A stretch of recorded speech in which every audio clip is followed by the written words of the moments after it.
We're at Melodifestivalen 2020. It is the Andra Chansen, the second chance round, and 4 of the 8 contestants go into the Grand Final. And with us now is one of the contenders who we saw at the Melodifestivalen also last year, yes, when it was Mina Brenda together with Zena, Anis Don Demina. Hello. Oh, I like your Andra Chansen pronunciation is on point. Oh, thank you very much. My Swedish is not there yet so much, but I come more often, and then I will learn a bit more of it. So, how do you feel to be in the second chance contest? Very happy. Like from a business perspective, it was the best possible outcome because you get to release the song immediately and get another chance on TV and hopefully a third one.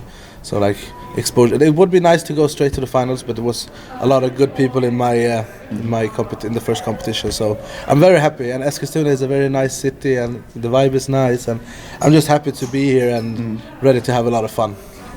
Do you see it as an advantage or disadvantage having to go through the second chance? From a business perspective, it's an advantage because you get to release the song, so a lot of people can hear it, and then you get to do it again on television. And if you pass to the finals, then you get to do it a third time. So like exposure-wise, it's the best possible outcome. But for winning the contest, it's probably easier to go to. But like when you've done Andra Chansen, and if you go to the finals, people have seen your number and your song and your like the whole staging and everything, and they've seen it 3 times. So exactly. I think that's a good thing. It's more exposure to you. Yeah, but people have more time to fall in love with the song and the dancing and everything. Let's talk about your musical career, and of course Anis Don Demina is not necessarily a Swedish name. No. So where are your origins from? I'm half Russian, half Arabic. Okay. Yeah, and so my mother used to play piano, and now she's hur säger man musikhistoriker? She research like music historian. Music history, yes. Yeah. And she used to be a pianist in Russia. So I come from a very musical home. Okay. So I've been doing my music my entire life. So you're also a DJ and a musician in full. Also songwriting? Yeah, songwriting, rapping. We do a lot of rap stuff now. We go on tour after this. We have an entire, I think it's like 12 shows during the spring, and then like 25 shows with like full-on band and everything. So we do a combined thing with 30 minutes of DJing and 30 minutes of me performing my songs live. Wow. So yeah, and this song, Som oss, has been, I think, one of the best charting songs of all on like the top 50 on Spotify, and I think it has most streams. And so it's been doing really, really well. On the like streaming services, which is it was part of the goal, not only to go as far as I can, but also to have like a hit song on the charts, and I feel like we've done that. And I think Music Festival is giving a big chance to do that, basically.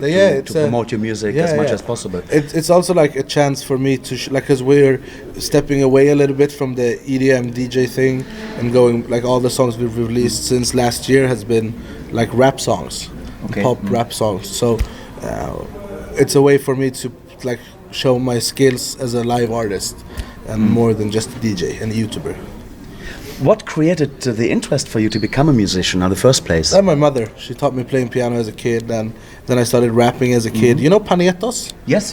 I grew up with them. We're from the same area, and the first time I was in a studio, like 15 years ago, was with them, and I performed with them in like big stages in Stockholm, and so. I've been doing this a very long time, and now hard work is finally paying off. As a DJ, who is your idol then?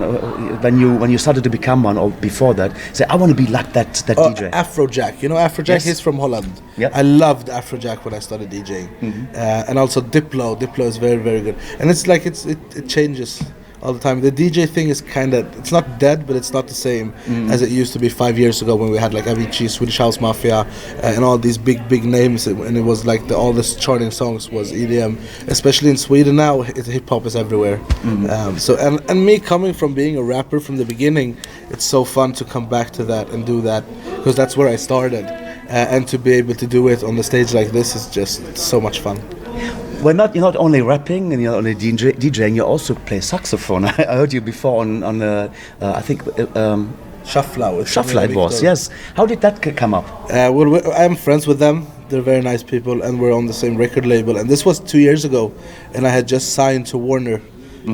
So it was kind of like publicity stunt for me, because I've started to gain a lot of following, so it was a way for them to get more votes and for me to get exposure. So it was a really fun thing to do. It was I remember it like yesterday, because I had just become big on like internet, and it all went so fast. I think it was like 5 months after I moved back. I used to live in Dubai, so my life just kind of changed when I moved back and became big on YouTube in Sweden. And I was just standing at Friends Arena with the saxophone, like seconds before I was supposed to run up on stage, and I just started laughing like crazy, like how the fuck did I end up here? But it was so fun. It was my first time in the Melodifestivalen circus, and yeah, I love it. It's a lot of fun, and it's like as an artist, it's probably the best way to grow, not only because of the exposure, but because of the challenge of doing Melodifestivalen, planning your number, and like being on stage, like being able to breathe, sing, rap, like take the cameras and like look at the right camera at the right time, exactly, and the choreography and dancing.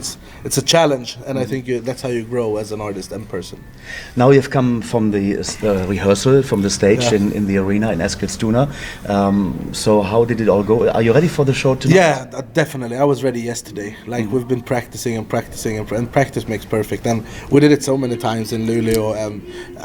I'm so ready to do this tomorrow. And I'm like the fact that the song has performed so well on Spotify also gives me an extra boost of confidence, and I have the best fans in the world. So hopefully tomorrow will be good. And either way, like I win, because we have a smash. We had a lot of fun, great exposure, and just like no matter how it goes tomorrow, I'm so happy. Now you not only were there as a saxophonist as well. You're now in as a singer, and you were already there last year with a singing partner with Mina Brenda. Yeah. How did the collaboration with Gianna come up, and do you still collaborate with her? I don't collaborate with her anymore because I've been so busy with my own stuff. But it was last year. I was in the studio with Jimmy Jansson, who wrote the song. I think he has like 6 songs this year. He's a machine. But yeah, we were in the studio working on some other stuff, and he was like, "Look, I have this song. It was supposed to be for someone else, but now we put Sienna on it, but something is missing." And he played it, and I'm like, okay, let me go into the booth. And I just rapped and sang, and all of a sudden we're in Melodifestivalen. It went really fast. Like. And I tell you, from the Eurovision audience, when we go there, it's also being played in Euroclub as well. Yeah. Dancing to it, which is fantastic. Talking about Eurovision, you want to go there, when you win Melodifestivalen, and then that will be the ticket to Rotterdam for Eurovision. So what are your first memories of Eurovision itself? I think it was Carola back in the days. She was so good, and I remember when Loreen she was also amazing in Eurovision. But also Alexander Rybak from Norway. He's actually from Belarus, and I think my mother knows his mother. So I remember I just remember being a kid and seeing him with the violin. I'm like, this is so fucking good. And there's a lot like Martin Stenmark Las Vegas is also a classic. There's a lot. I love like the whole Melodifestivalen Eurovision thing. There's so many good songs coming out of it. So and good vibes. People are feeling good and makes friends. Without that, I wouldn't be here either. Like so like great. Also like the main interest I have, like of course I'm a very business minded person, and I think about the exposure and everything. But like the most important thing for me in this contest and with my song and with the show and everything is making people smile. I think that is like the most, either like if I end up at last place or best place, doesn't matter. Like if I can be remembered as someone who made a positive difference, then that's more than enough for me. So let's talk about the song that's in the competition. You say the name of it better than me.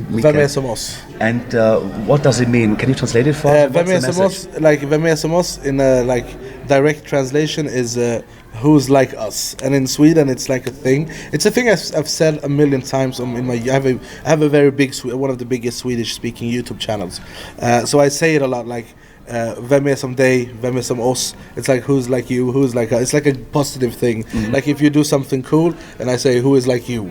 So that's where it started at. Like how do I make people smile in my videos? And that's like a thing, like when I meet fans, when I'm just out doing errands, they all say, oh, vem är som oss, vem är som oss.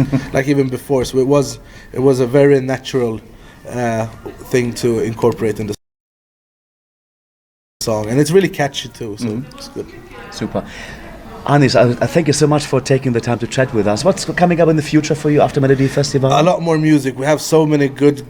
So we've been working so hard with new music, and then we'll go on tour and just have a lot of fun and just keep on making people smile. One more question I have is regarding language. Yeah. You sing in Swedish mainly, or you also singing in English? I can if I have to. My English is good, so. For sure, that it would be good to have a song sang in English. Yeah, from like you. if it comes to that, then we'll probably translate the song. If it sounds as good as it does in Swedish, and if it has the same, if we can make it to be as good in English as in Swedish, then we'll probably translate it. Okay. So yeah. All the best of luck for your number Thank you. tomorrow. Nice to see you the again. duel between you and who's Ellen and Simon. Ellen and Simon. That's very difficult. It's two very different songs. So hopefully it will be the one for you. And let's hope. You have the followers there outside there on the Thank you. cyberspace, and all the best of luck. Thank you. Nice to see you. Lycka till, actually. Thank you. Thank you.